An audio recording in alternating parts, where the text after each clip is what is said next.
Japanese people are terrifying. These words came from Leonardo DiCaprio himself. But he didn't mean it as an insult, meant it as the highest form of respect. Why would a Hollywood actor say something like that? In a private meeting of environmental activists, DiCaprio spoke openly about a culture that deeply shocked him. He wasn't talking about pollution or climate. He was talking about Japan. He had visited Kyoto and encountered a belief that changed the way he thought about religion, responsibility, and nature. In the West, morality is often tied to religion, especially Christianity. But in Japan, a nation where 99% of people don't follow Christianity, society remains peaceful, polite, and ethical. DiCaprio couldn't understand it at first. How can a country be so moral without religious salvation? The answer came from a single phrase spoken by a Shinto priest. God is not someone to cling to. God is someone to pray to. That one sentence changed everything. In this video, we'll follow DiCaprio's journey through Japan's spiritual heart and discover what it truly means to believe without religion. Section 1. Why did DiCaprio say Japanese people are terrifying? Why would someone like Leonardo DiCaprio call Japanese people terrifying? That's not a word we expect from a Hollywood actor, especially not about a culture known for peace, order, and politeness. But he said it clearly, and he meant it. Of course, he didn't mean scary in the usual way. He wasn't talking about violence or danger. He was talking about something deeper, something that shocked him. DiCaprio had been invited to a small gathering of environmental leaders. Normally, he talks about climate change and endangered animals. But that day, he said something different. There's a nation, he began, that disturbed me in a good way. They're terrifying, because they live with higher ethics than we do. And yet, they don't follow Christianity. The room went silent. What was he talking about? In the West, he said, morality comes from religion. We assume people need salvation, or else they'll fall into chaos. But Japan is the opposite. They've created one of the world's most respectful societies, without relying on Christian teachings. For DiCaprio, this was terrifying. Terrifying because it challenged everything he thought he knew. Can a society really be moral without a single dominant religion? And if 99% of Japanese people aren't Christians, what exactly do they believe in? Let's begin there, because what DiCaprio discovered in Japan might change the way you see religion forever. Section 2. Morality without religion, the Japanese exception. How is it possible? A society with almost no Christians, yet filled with kindness, honesty, and respect. That's Japan. And to many Westerners, it makes no sense. In the United States or Europe, religion is often seen as the foundation of morality. From childhood, many are taught that without God, there is no right or wrong. We grow up believing that salvation is necessary, that heaven and hell keep us in check. But Japan followed a completely different path. Less than 1% of Japanese people are Christian. There is no single dominant religion. And yet crime is low. People return lost wallets. And social trust is incredibly high. How do they do it? The answer isn't simple, but it begins with the idea that morality doesn't have to come from fear. In Japan, right and wrong are not defined by commandments from a god, but by social harmony, personal duty, and deep respect. Many Japanese people consider themselves non-religious, but that doesn't mean they're lost. In fact, they may live more ethically than those who pray daily. Not because they fear punishment, but because they care about the people around them. Imagine growing up in a world where what's right is based on how your actions affect others, not how God might judge you. That's the Japanese exception. A culture where morality comes not from dogma, but from quiet discipline and mutual awareness. Section 3. God is not to be clung to. A Kyoto encounter. DiCaprio didn't come to Japan looking for spiritual answers. He came for nature, for peace, for inspiration. But what he found was something much deeper. In Kyoto, he visited an old shrine tucked away in the forest. No tourists, no cameras, just silence, trees, and the smell of incense. An elderly Shinto priest welcomed him with calm eyes and slow words. DiCaprio asked him, "What do Japanese people believe in if not God?" The priest smiled gently and replied, "We don't cling to God. We pray to Him." DiCaprio was stunned. That one sentence hit him harder than any sermon. In the West, when we feel lost, we beg for help. We cry out to be saved. We ask for miracles. But this priest wasn't asking for anything. He simply bowed. In Shinto, God is not a rescuer. God is a presencia watcher, not a fixer. You do your best. You take responsibility. And if things go wrong, you bow your head, reflect, and try again. That's not weakness. That's strength. DiCaprio later said, "That moment changed how I view religion, nature, and myself." It wasn't about worshiping a figure in the sky. It was about living humbly and accepting that you are part of something bigger than yourself. For a man used to fame, fortune, and applause, the silence of Kyoto taught him something louder than words ever could. Section 4: The Farmer versus Xavier. Japan's 500-year-old question. 500 years ago, a conversation took place in Japan that still echoes today. It was between a Christian missionary, Francis Xavier, and a simple Japanese farmer. Xavier came to Japan in 1549. He preached that salvation came only through Christ, that without baptism, the soul would be condemned. In one village, after listening quietly, a farmer raised his hand and asked, "My ancestors never knew of your God. Are you saying they're all in hell?" Xavier paused. Then he answered honestly, "Yes, that is what the doctrine says." The farmer stood firm. "Then your God is cruel," he said. "If he is truly all-powerful and loving, why did he wait until now to send you? Why did he allow my good ancestors to die without ever hearing his name?" This wasn't anger. It was logic. Calm, piercing logic.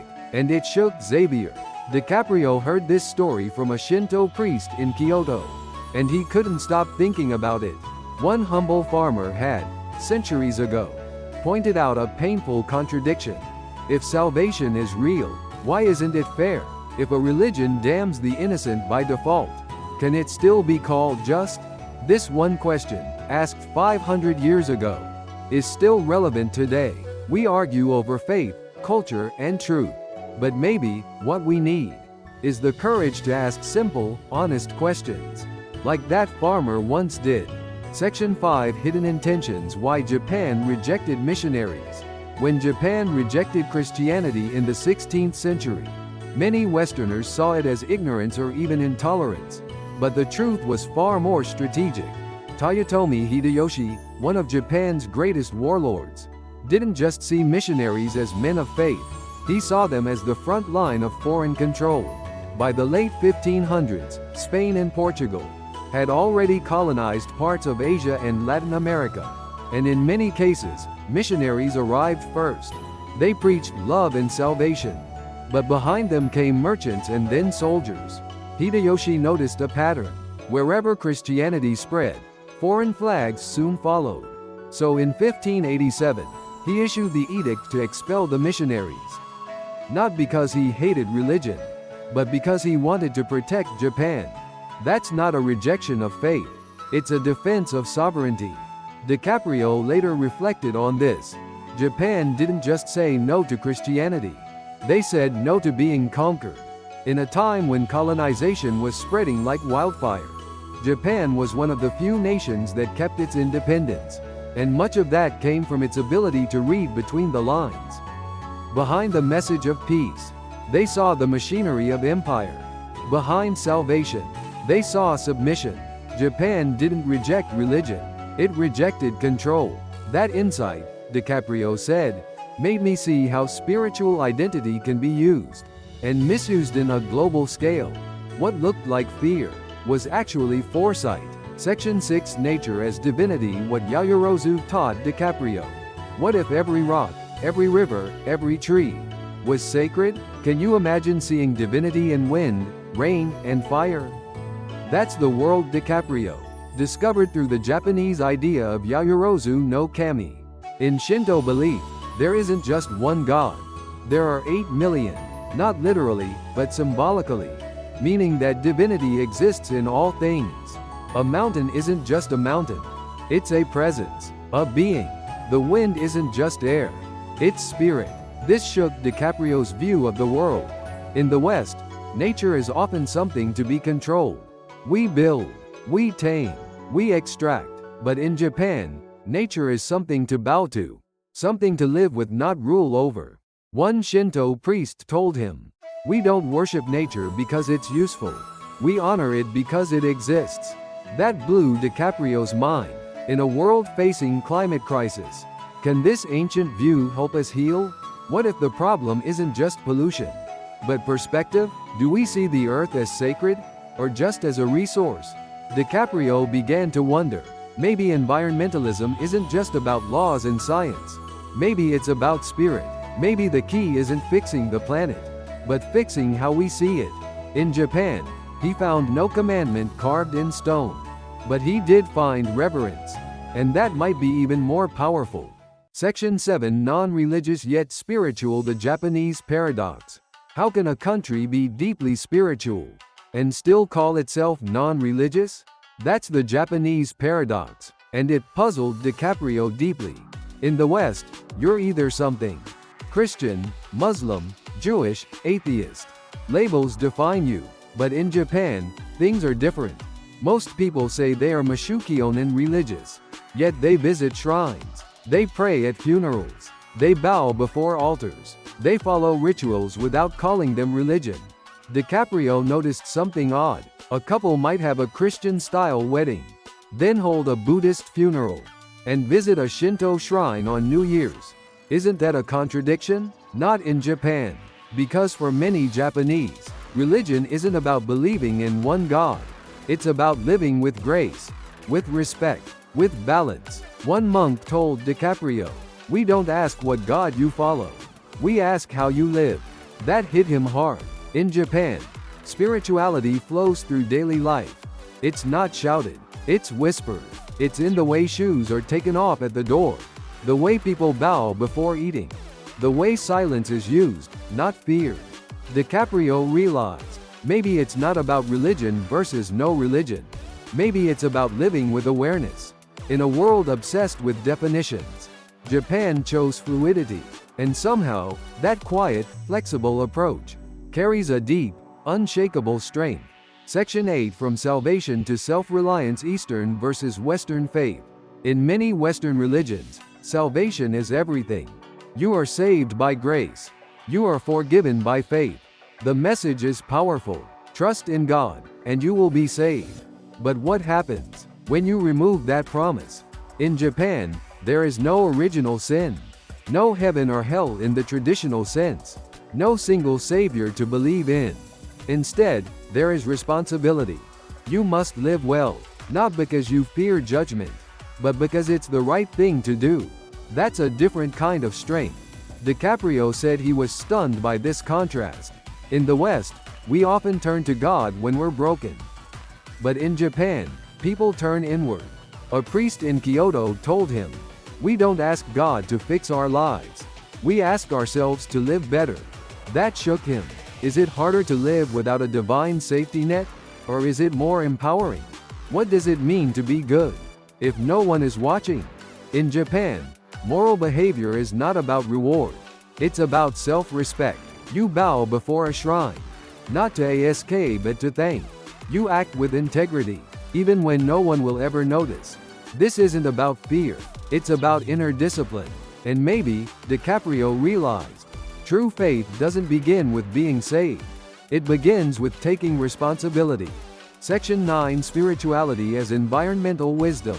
What if spirituality wasn't just about the afterlife, but about how we treat the earth, here and now? That's what DiCaprio began to wonder. He came to Japan looking for answers about religion. But he found something else. A way of seeing the world, where the sacred and the natural are the same. In Western systems, nature is often seen as property. Something to manage, to own, to profit from. But in Japanese tradition, nature is a teacher, a mirror, a god. Shrines are placed in forests, near waterfalls, beside rocks. not to dominate nature, but to join with it. Every ritual, every bow, every offering reminds people, you are not above nature. You are part of it. DiCaprio once asked a monk, what happens if we destroy the earth? The monk replied quietly, the earth will survive, but we may not. That answer haunted him. In the West, we talk about saving the planet. But maybe the planet doesn't need saving. Maybe it's us who need saving. From our own arrogance. Japan doesn't preach environmentalism. It lives it, through silence, ritual, and restraint. It teaches reverence without words. Could this be the real power of religion? Not belief in the unseen, but care for what we see every day. In a world chasing more, Japan teaches us the wisdom of less. Section 10. The final realization: faith without religion. So what did DiCaprio really learn in Japan? He came searching for answers about religion. He expected temples, rules, doctrines, maybe gods. But instead he found silence, and something deeper than belief. In Japan, almost no one says, I believe in God. But they say, I want to live right. There are no loud sermons, no threats of hell, no promises of paradise, just a quiet commitment to kindness, balance, and harmony. It was confusing at first. How can a society be so moral without religion? But then he understood. Maybe that is the point. Maybe true faith isn't about dogma or identity. It's about how you treat others when no one is watching. In the West, we often need to be told what's right. But in Japan, people often feel what's right. It's not perfection. It's awareness, not commandments, but consideration. DiCaprio said, I didn't find religion in Japan. I found something more human. That stayed with him. A society where people bow, not to a god, but to each other. Where faith isn't in books, but in actions. Where being good is not a duty, but a way of being. And maybe, just maybe, that's not less religious. Maybe it's more. This is just one example of Japan's unique way of thinking. Do people in your country do the same, or is it completely different? Drop your thoughts below. I read every comment. And if you like this, subscribe for a new video every day. See you tomorrow at the same time.